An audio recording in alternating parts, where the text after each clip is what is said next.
and began eating beside him. "What are you in prison for?" he said. "Because I'll let you know that I'm practically allowed to do anything I want. I'm in prison for having my way with a 4-year-old. And look." Wait, what? What's good, y'all? It's your boy Soul Daya. Now imagine as a serial killer, you choose a victim, but little do you know, that victim is actually 10 times worse than you.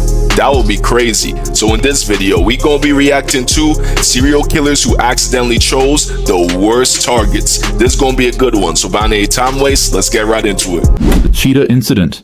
Cheetah incident? What the hell does that even mean? In 1993, at a club in California, a demon prowled the venue. Unbeknownst to many, the Grim Sleeper, a man who'd ended the lives of 10 women, was searching for his next victim while everybody else was drinking and having fun. He noticed an African-American girl that seemed annoyed and upset, so he walked over to her to figure out what was wrong. The lady told him that she was invited out to play dominoes, but everybody there kept offering her drinks and telling her to club when she wasn't a drinker. It was extremely late, and she was tired. Then what's the point of going out to the bar in the first place? Like, if you're not gonna drink and you're gonna get sad that people are telling you to drink, you see what I'm saying? What the fuck's the point? And wanted to go home, so the Grim Sleeper pointed to his vehicle outside. He told her that he has a car, and if she really wanted to go home that badly, he could just take her. Delighted, the woman sprung out of her seat and followed the danger. This is the story of how, like, every single serial killer movie goes. Like, number one red flag. Dangerous criminal back to his car. She got in first, and he shut her door like a gentleman. Then he got into the driver's seat and began taking her to her house. After a while, she told him to make a right turn to her house, but he ignored her. Confused. If serial killers were popular in 2026, a lot of people would be finished because ain't no way it's this easy. Like, what? She repeated herself. "You're supposed to make a right over there, not a left." Realizing the criminal was no longer responding, the lady quickly went to open the door to get out of the car, but it was then that she finally realized that the door didn't have a handle on the inside. She was literally trapped in the car. Becoming filled with joy, the monster finally revealed his intentions to the woman, and as you could probably guess, they were horrible and evil. But there was only one problem with his plan. The woman he was talking to wasn't any ordinary person. The Grim Sleeper had accidentally trapped himself inside a car with the cheetah, also known as the most dangerous woman in the world. That's crazy! A title that would be given to her just 1 year later, as she'd go on to win the 1994 kickboxing championship. When she was young, she was ruthlessly bullied and chased around the town. Her uncle was a martial arts master, and unknown to the Grim Sleeper, her uncle forced her to fight him every single day in order to get her black belt. At the end of the day... Nah, that's crazy. Yeah, this serial killer's cooked, bro. I don't even care. It's over for him. Whenever she finished practicing with her colleagues and got ready to leave, her uncle, also known as Master Quiet Storm, would lock the door with a key. And if she wanted to exit the dojo, she'd have to beat him in combat and forcefully pry the keys out of his hands. She did this every single day as a kid. As the criminal asked her to comply with his sick demands, she told him... Damn, so y'all got to keep this in mind. This guy basically kidnapped an anime character, pretty much. And he's gonna see the consequences of kidnapping an anime character. No. As you could guess, this angered the psychopath, so he swung at her with his full might. But immediately she blocked his punch and spun back with a devastating counterpunch, striking him straight in his face. "Oh, so you're a fighting type," he said as he smiled. The woman quickly jumped into the back seat of the van, and he followed after her, which would go on to prove to be his worst mistake. Once he was trapped in the trunk of the van with the professional champion kickboxer, she unleashed a hellish attack on him. He tried to tackle her, but she grabbed his shirt and swung him around in the trunk of the van, smashing his head against the inside of the... Holy shit, yo, this girl must have been strong as hell. She grabbed his shirt and swung him around. Nah, you ain't gonna catch me messing with someone like this. Vehicle. She then flipped his shirt over his head while unloading a flurry of non-stop punches to his face. Oh, damn! Causing him to fall backwards on his butt. At this point, the girl noticed that his pants were unbuckled and falling down, so while they were still in the trunk, she stomped on his chest and grabbed his, and pulled them so high that she thought she ripped them off of him. The Grim Sleeper shrieked like a banshee and began crying out in pain. He quickly gave her the keys to unlock the van and escape. But before... Yo, I gotta clap it up for this woman, bro. I gotta clap it up because, wow. This gotta be one of the most satisfying things I have ever seen. That's crazy. Before she left, while still pulling his royal jewels, she told him, "When I say no, it means no," before delivering a nasty right hook to the crying man, nearly God damn. knocking him out. She took the keys, unlocked the trunk of the van, and quickly escaped while throwing the keys away so that he couldn't follow her. Freddie Gibbs would go on to win her first championship after that year, officially titling her as the most dangerous woman alive. Holy shit, bro. This gotta be like one of the coolest women I've ever heard about because, damn, bro. I have so much respect for her. And years later, the grim sleeper would later be caught and arrested in 2010 because of an eaten pizza crust he left at a crime scene. Yeah, it serves him right. Bitch ass nigga. Now look at him too, bro. Stupid ass face. When a bitch says no, she means no. And I walked in, bam! Then I left. God damn, bro. You will not catch me ever messing with that girl. The Night Stalker. In the summer of 1985, the city of Los Angeles became gripped by fear. Night after night, a mysterious intruder slipped silently into homes across Southern California. He struck in darkness, often entering through unlocked doors or open windows while families slept, and he did the absolute unthinkable to his targets. If there was a man in the house he broke into, he would immediately just end them, then he would attack and assault the man's family, often carving evil imagery into women and anybody else in the house, and then he would stab them until they perished. Holy shit, bro. This guy's a straight up psycho. Victims described him as a thin, satanic man that had wild eyes and reeked of sweat and cigarettes. Police didn't know his name yet, but the media soon gave him one, the Night Stalker. This individual had 15 victims tied to his name. He, by all means, was a top priority to officers in the nearby counties. On August 31st, 1985, he casually strolled into a nearby convenience store to pick up a beverage because he was thirsty. And right next to the drink he was grabbing, he noticed a rack of newspapers that all had a wanted poster of his face on it. He immediately panicked and darted out of the doors looking for an individual to target and carjack so that he could leave the area. The criminal jumped into the car of a 28-year-old woman named Angelina. Without wasting a second, Yo, they haven't learned. These criminals don't learn from like the first story.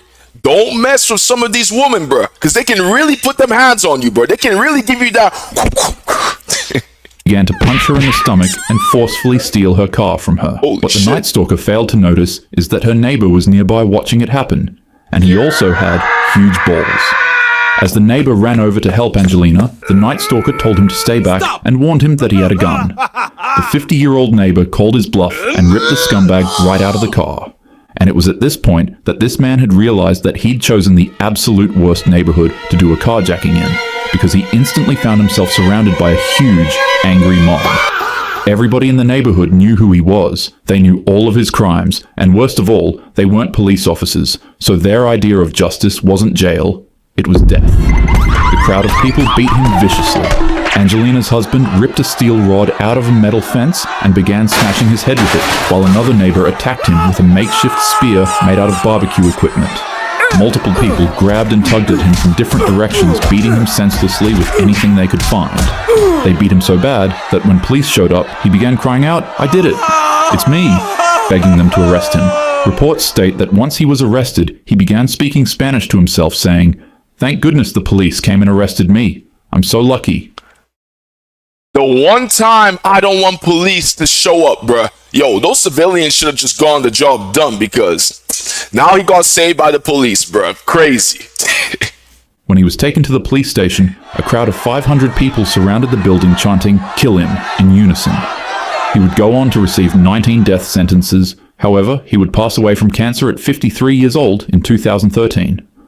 Honestly, I mean, he passed away anyways, but like, if it was getting done by the crowd in the neighborhood, whew, that would be so satisfying.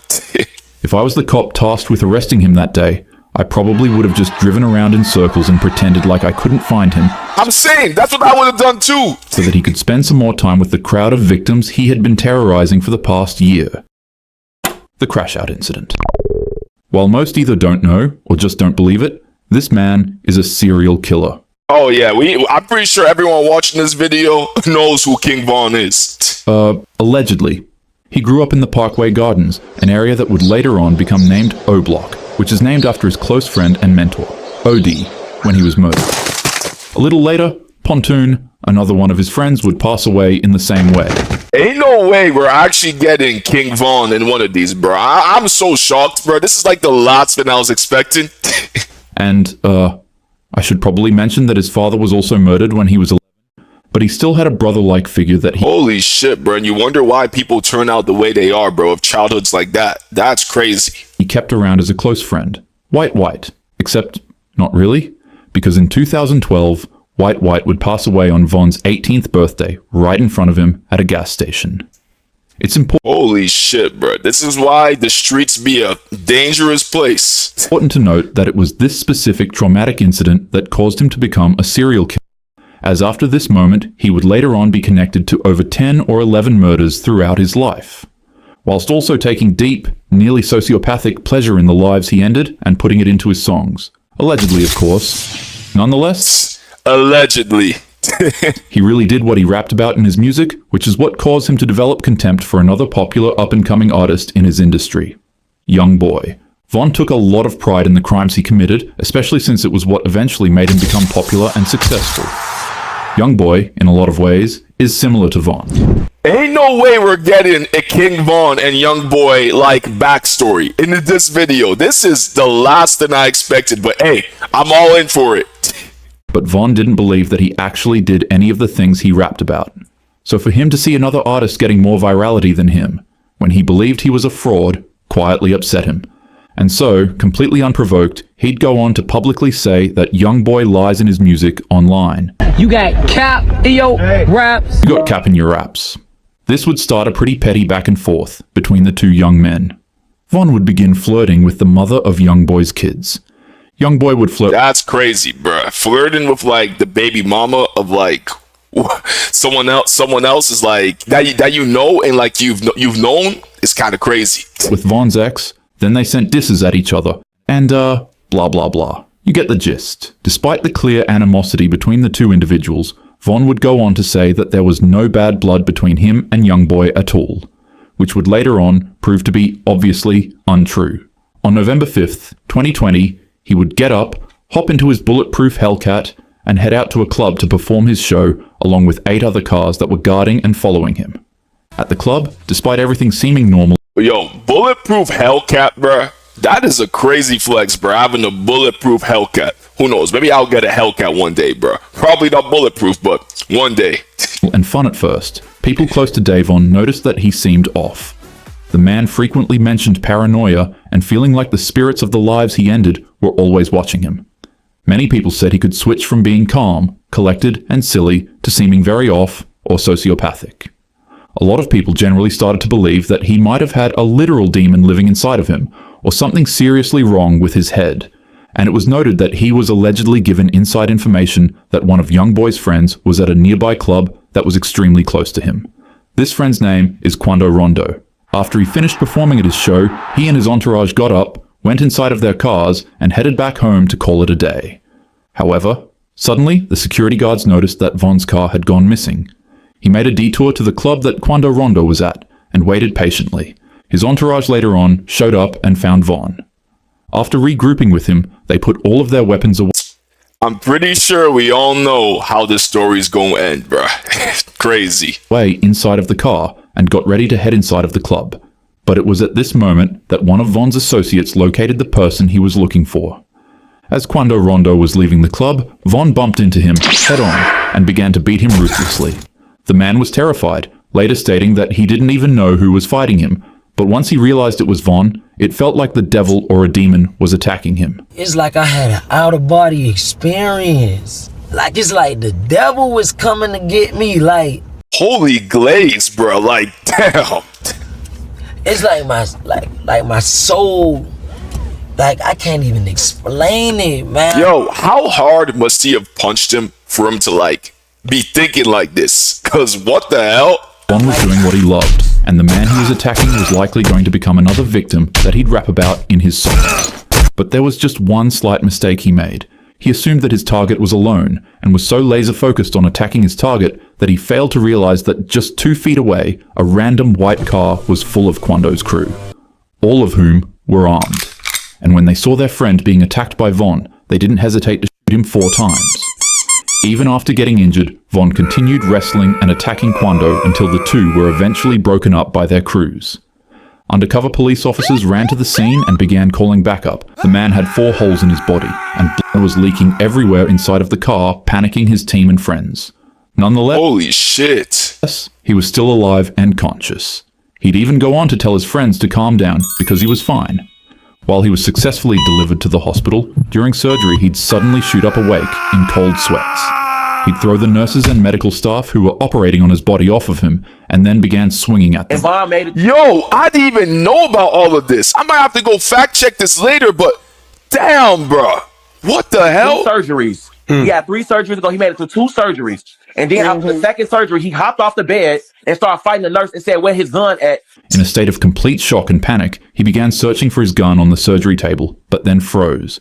And suddenly, as he woke up, he collapsed from shock, marking his end. To think this situation all stemmed from about 5 or 6 words is insane.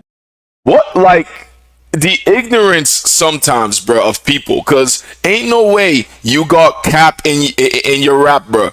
Ain't no way that was all it took for someone to just escalate this situation to the extent it was in, bro. Like, that's just mad crazy, bro. I can't even lie. He's got pretty good music, though. The spoon incident. A newbie walked into the prison earlier that week, and seeing that he was fresh meat, an atrocious criminal named William Roberts decided it was time to assert some dominance over him, since he seemed like the perfect target.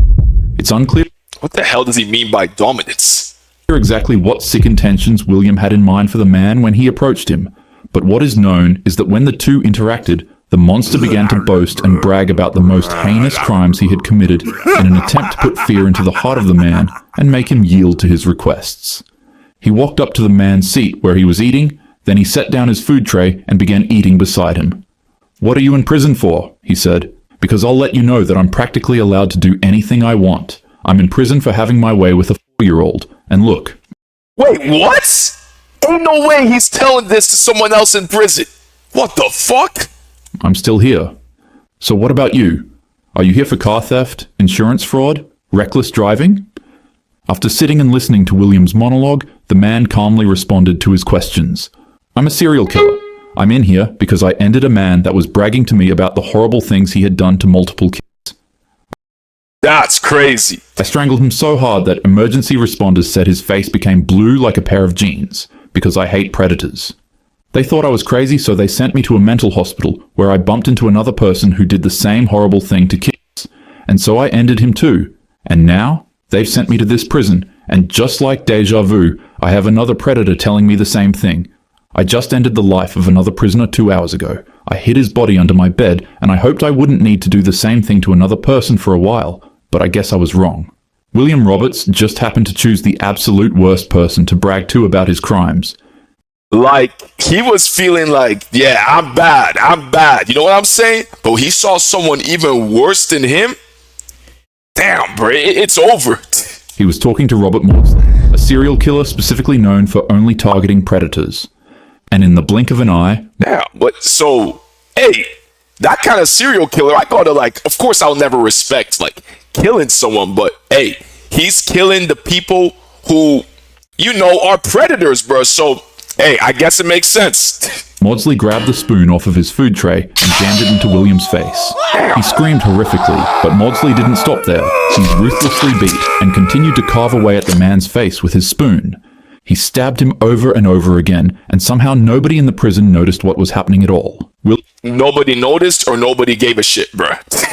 I feel like it's the second one. William screamed and pleaded for help until he couldn't anymore. After Maudsley was finished, he calmly walked over to a prison guard and told them that 2 prisoners would be missing from the roll call today. Extremely concerned with that ominous statement, the guards ran into Maudsley's prison cell and found the body of William and another prisoner. William's face was unrecognizable, but most horrifyingly of all, his brains were carved out of his skull with a spoon sticking out of it. Holy shit, bro. This guy's like a Gotham, anti-hero. The prison guards immediately believed that Maudsley must have cannibalized the man's brains, but he calmly... Never mind, bro. He's even worse than the Gotham anti-hero. I was about to call him, Jason Todd, Red Hood, but shit, he's even worse than that. ...denied the accusation and said something around the lines of, "No, I wouldn't do that. nor would I lie about it. The man would later on be placed inside of a glass box where he would go on to spend the rest of his life in solitary confinement. Most people in life are amazing to be around, but every once in a while there is a chance that you could bump into a psychopath, so always take precautions. Yo, if y'all don't know who this is, like, the cases that's been going on around this David guy is crazy, bro. I might have to make a video about this sometime, like react to a video about covering the David case. Let me know if you guys want that, because the case is wild, bro. I'm gonna tell y'all that much. And always be prepared so that you too don't end up as a victim. This video was crazy, bro. I did not expect to get a King Von backstory. I'm pretty sure no one was expecting that, but hey, I ain't complaining. But damn, this just shows that you never know who you're up against, and it's always good to be careful, because like I said, you never know who you're up against, and that goes for both ways, the serial killer and the person and the victim. For all you know, the victim could be Mike Tyson, and you wouldn't even know, and you try to rob him and you're gonna get your ass beat. But hey, if y'all enjoyed this video, don't forget to drop a like, comment, and subscribe, and I'm gonna catch y'all on my next video. Peace.